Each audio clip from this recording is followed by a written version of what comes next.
Bueno, aunque hay tantos temas pendientes, lo cierto es que ninguno como esto de las reformas, y sobre todo esto perdón, esto del pacto fiscal. Lo cierto es que revisar un poco los datos fundamentales para la discusión te dice la importancia de que esta se haga de la manera más abierta y transparente posible. Quizás es bueno así rápidamente recordar, por ejemplo, que nosotros tenemos un déficit del sector público no financiero desde hace años de un 3%, que si usted le quita, le incluye el financiero, roza el 5%. Ese es un gran problema. O un dato a tomar en cuenta para el análisis, esa informalidad del 56%. Es decir, cuando usted habla de aumentar impuestos, salvo el ITEVIS tan regresivo y antipático y tan injusto, es para aplicárselo al 44%, porque el 56% está fuera del sistema. Entonces es un dato a tomar en cuenta. Pero aquí tenemos una Biblia que hubo un gran trabajo en la sociedad dominicana y se logró hasta constitucionalizar, como se dice. Hasta en la Constitución de la República está una ley de estrategia nacional de desarrollo, que es una especie de gran poema nerudiano con influencia de Borges, a lo que nunca va a ocurrir. Y no termina de ocurrir porque antes de que ocurra cualquier mandato de esa ley de estrategia nacional de desarrollo, hay que consensuar con los que pueden dañar gobiernos. Porque el gobierno, su función de defender a los más pobres la tiene coartada porque los pobres no están organizados, porque no hay partidos progresistas, ni grandes sindicatos con quien hay que negociar. No, aquí tú tienes que negociar con el CONEP y con 3 partidos que son parte del sistema del CONEP. Entonces esto, como le digo, un asunto poético, literario, lírico, porque el gobierno, lo primero que tiene que hacer el gobierno es sobrevivir. Por eso Hipólito huyó, pero sobre todo huyó Leonel, que crea la estructura normativa pero no la aplica, ni en corrupción, ni en pacto fiscal, ni en informe Atalí. Ya que Atalí hizo otro orgasmo intelectual maravilloso. Sí, pero eso hay que aplicarlo. Ajá, Maquinini, aplicarlo. Y lo mío. Y es fácil. Y es fácil. Cuando aquí yo hice la historia, cuando aquí Leonel se atrevió a mencionar la revisión una a una de las exenciones, el CONEP en días le creó una especie de partido paralelo, y esa sociedad civil al servicio de la embajada y de otras cosas se le plantó en dos patas. Ah, no, que eso es el leonelismo. No, yo no estoy defendiendo a Leonel, yo estoy diciendo que un presidente osó agarrar la ley y el gran acuerdo nacional que fue la Estrategia Nacional de Desarrollo, y le tiraron a matar. En la Constitución. A matar. Y tienen con qué tirar a matar. Tienen AR-15. Tienen con qué tirar a matar. Bueno, porque de alguna manera manejan los estados de opinión. Tienen la manera de crear un estado de opinión. Qué sé yo, por ejemplo, lo que salió de los asesores en Panorama hace unos días, eso tú lo hubieras sacado en el 2019 y tiembla el país. ¿Qué partido de la droga? De repente salió ahora y bueno, mira, vete al paso, tú sabes que nosotros hicimos una alianza con ese partido. Y después de mayo salió. Entonces en el 20 tenemos que ver de qué manera nos ayudaron. O sea, los errores de los gobiernos están ahí, van y vienen. El asunto es la capacidad de sus adversarios en crear estados de opinión a partir de esos errores. Entonces todo es así. ¿Quién tiene el poder de socializar e imponer todo esto? Bueno, los dueños o del dinero o de los propios medios, que en última instancia tienen la última palabra. Entonces, porque aquí, para creer en la independencia del periodismo, usted tiene que ser o un ignorante o un cínico. Porque aquí el ejercicio del periodismo es un ejercicio de equilibrio, de sobrevivir con cierta dignidad. De qué manera usted es leal a sus principios, pero sin, de manera tal tampoco que te quede fuera del espectro. Es un poco como el juego político partidario. En los medios eso es lo más parecido. Por eso los políticos y los periodistas nos parecemos tanto en tantas cosas. En la sociedad dominicana. Sí, claro que sí. No, así tú me dices cuando estoy coincidiendo. Qué bueno, qué bueno. Brillante hoy. Pero yo quiero seguir destacando temas, por ejemplo, que el país tiene que acometerlo. Yo hablaba en el fin de semana con el ministro de Energía y Minas, Antonio Almonte, que por lo menos me adelantó que vienen noticias importantes sobre las distribuidoras. Huyó por más que insistí, y huyó, y yo supongo, y no es una suposición, yo creo que lo puedo asegurar, de que él quiere que eso lo anuncie quien tiene que anunciarlo, que es el jefe del Estado. Hubiese sido un error que él se diera mi presión. Yo hice mi trabajo, claro, pero mira, viene algo importante. Si sé que tú le ibas a ver, te mando salud. ¿Quién? No, que dice que tú le ibas a ver, le mando saludos. Ah, muy bien. Pero no, el tema en esto es que subsidio eléctrico, 4,000 millones de dólares en 4 años. Eso no lo aguanta nadie. Ahora, sincerizar el cobro es un arma política del carajo. Porque estos gobiernos todos, incluyan a los del PLD, por supuesto, acostumbraron a la gente a no pagar la luz. Ponga ahí de primero al doctor Oleguer, el líder de Julián. Claro. Y es parte del problema porque yo soy un defensor de la CIUBEN. O sea, el Estado Dominicano tiene perfectamente ubicados los dominicanos que merecen toda nuestra solidaridad, condicionada, pero toda nuestra ayuda. Son los pobres que unos técnicos del Estado le visitaron y se fijaron en dónde viven, las condiciones que viven, qué hacen. Yo tuve una experiencia con alguien muy cercano que trató de que ayudaran a una persona y fueron los técnicos. ¿Y qué pasa? Bueno, ellos tienen una especie de tabla y de requisitos, ¿verdad?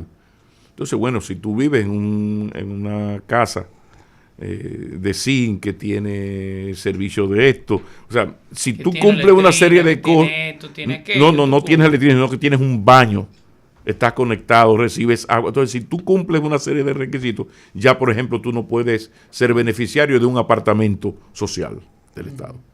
O sea, a mí me encanta CIUBEN porque, insisto, es un instrumento para que el Estado utilice bien nuestros impuestos en ayudar a los más necesitados. Pero ahí está el tema evasión-elusión, que no hay forma de que el Estado llegue a las últimas consecuencias. Entonces, ¿cómo lo vamos a hacer? Entonces son elementos importantes que hay que recordarle a la gente, señores, que el 23.4% de los dominicanos es pobre. Cáspita, me he golpeado. Pero pobre en términos de pobreza monetaria. Si usted va a la pobreza social y a la pobreza en términos humanos, eso sube al 40%. Porque usted puede ganar 15,000 pesos mensuales, lo que le saca de la pobreza, pero inmediatamente usted vive en condiciones deplorables, sin ningún servicio de salud, en una orfandad del carajo. Usted es pobre en términos de desarrollo humano, que es el gran aporte del PNUD con aquel informe de desarrollo humano que desnuda pobreza. Entonces, es bueno que sepamos eso. 4 de cada 10 dominicanos son pobres. Y 23, casi 24%. Son pobres del carajo. Y 5% está en pobreza extrema. Cuidado, es 500,000 de almas que viven en pobreza extrema. El demonio con R. El demonio. Entonces son datos que es bueno tomarlo en cuenta. Porque son recomendaciones, datos fundamentales para que el gobierno escuche recomendaciones, sus técnicos hagan el trabajo y vea de todo esto que yo tengo que hacer por dónde yo me puedo ir como gobierno. Pero por dónde yo me puedo ir que no me afecte la gobernabilidad, porque la función primaria de todo ser vivo es seguir estando vivo. y el gobierno no se puede hacer un harakiri. Resultado, o de repente el gobierno ahora retoma e insiste en la reforma constitucional antes del pacto fiscal. Si pasa la primera, no pasa la segunda. Pero ¿y por qué? ¿Lo sabe? Porque lo del pacto fiscal es un mandato de la Constitución, de la ley 112, que es la ley de Estrategia Nacional de Desarrollo.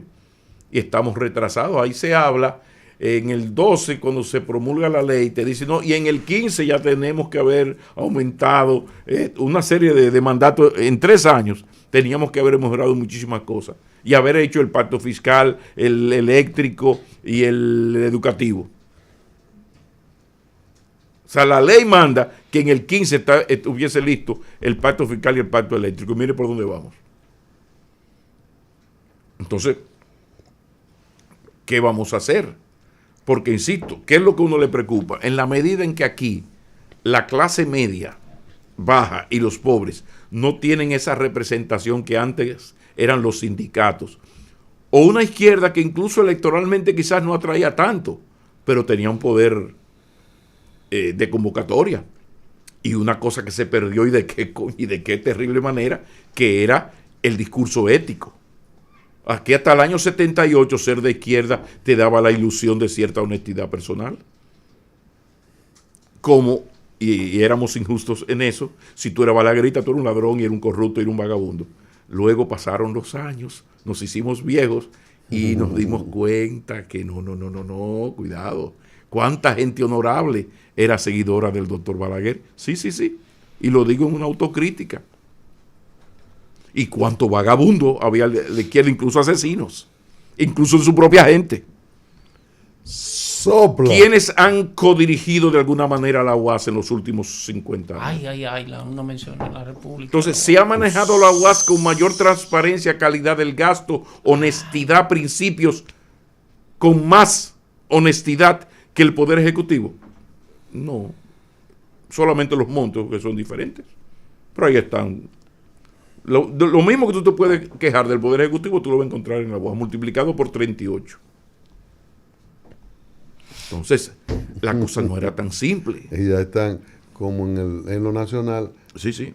ya están todos los candidatos para las próximas elecciones, que son en 2 años y pico. Sí, entonces fíjese cómo de repente no tenemos esa izquierda que era una referencia. Incluso la UAS se dejó quitar el escenario de la discusión teórico-conceptual de cualquier problema. Aquí el ágora por excelencia, gracias a Monseñor Agripino, es la Pucamaima. Pero la Pucamaima es una cuestión, una universidad, propiedad de una ONG que se llama Iglesia Católica. De la Iglesia. ¿Una ONG? No. ONG, no le digas. ¿No es una ONG? No la disminuye. ¿Y qué es? Pero no paga impuestos en base a que es una ONG. ¿Y por por qué tú eres enemigo de la Iglesia? La madre protectora. Pero tú le estás quitando la categoría a la Iglesia, que es lo que evita que la salva de pagar impuestos. No me la disminuye. Pero a lo que voy es que la UAS hasta eso perdió. El think tank mayor del pensamiento liberal y progresista, y hasta ético, repito, hasta el 78, era la UAS. Era en la UAS que se discutían las cosas. O sea que Balaguer es un incomprendido. No tanto. No, tranquilo, respira hondo, tranquilo. Medita, Julián. Porque yo lo que estoy es presentando los elementos que los dominicanos, en vez de estar insultándonos y descalificándonos, ahora tenemos que sentar despacio a ver qué vamos a hacer un país con estas condiciones, donde los más necesitados no tienen quienes les defiendan. Porque los 3 partidos son partidos del sistema, más o menos las mismas propuestas. La izquierda no existe, los sindicatos en el mundo del siglo XXI no tienen ninguna importancia. E incluso tiene que reformar la ley, porque eso es un disparate del sector empresarial, sector estatal y los sindicatos. ¡Ay, qué lindo! No. Entonces es 2 contra 1. Qué suave. Pero ningún Estado se atreve a quitar el derecho al veto del sector empresarial. Entonces, aquí hay muchas cosas que tenemos los dominicanos que aprovechar. ¿Ustedes estamos en pacto fiscal? Sí, perfecto. Vamos a sentarnos. Porque hay muchas cosas que aclarar.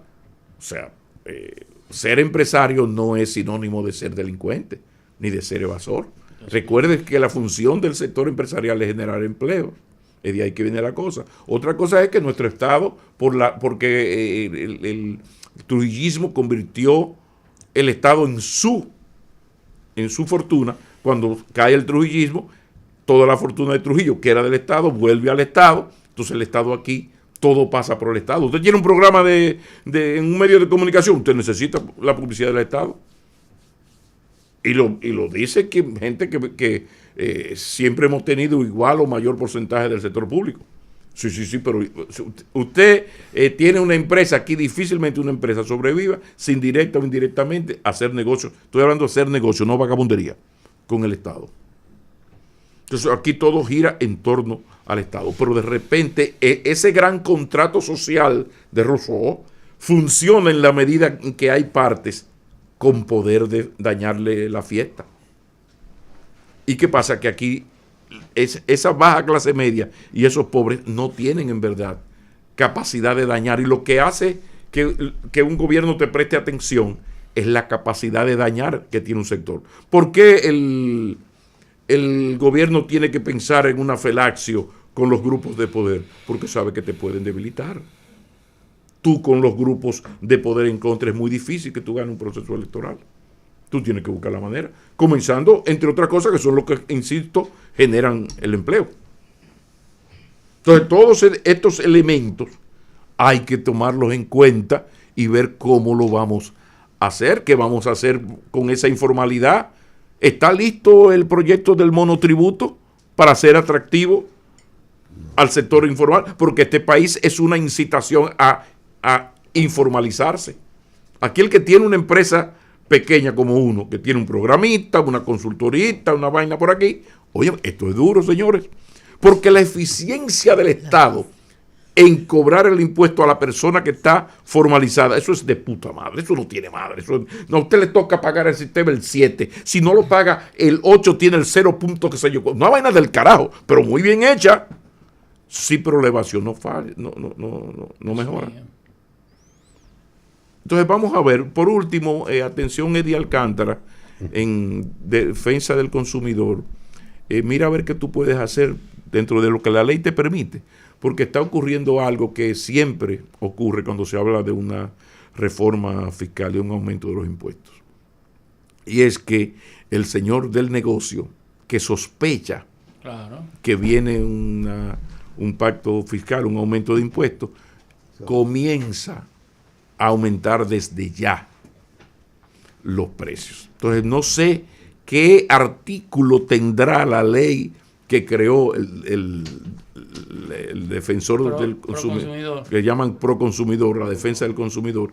¿Qué artículo tendrá Eddie Alcántara para ver de qué manera podemos proteger un poco al consumidor que desde ahora mismo, cuando yo estoy diciendo esto, ya comienza a sufrir el golpe de aquel señor que tiene la empresita, la tiendecita, vende fifí o fafá, y desde ya comienza a aumentar con el terrible argumento de que no, es que yo no me puedo descapitalizar. Pero atención, Eddie Alcántara, tú que eres tan vehemente, ojalá que revises la ley a ver qué se puede hacer con este tema. Restablecer inventario se llama eso. Sí, no me quiero descapitalizar, pero vamos a la pausa. El momento es ahora.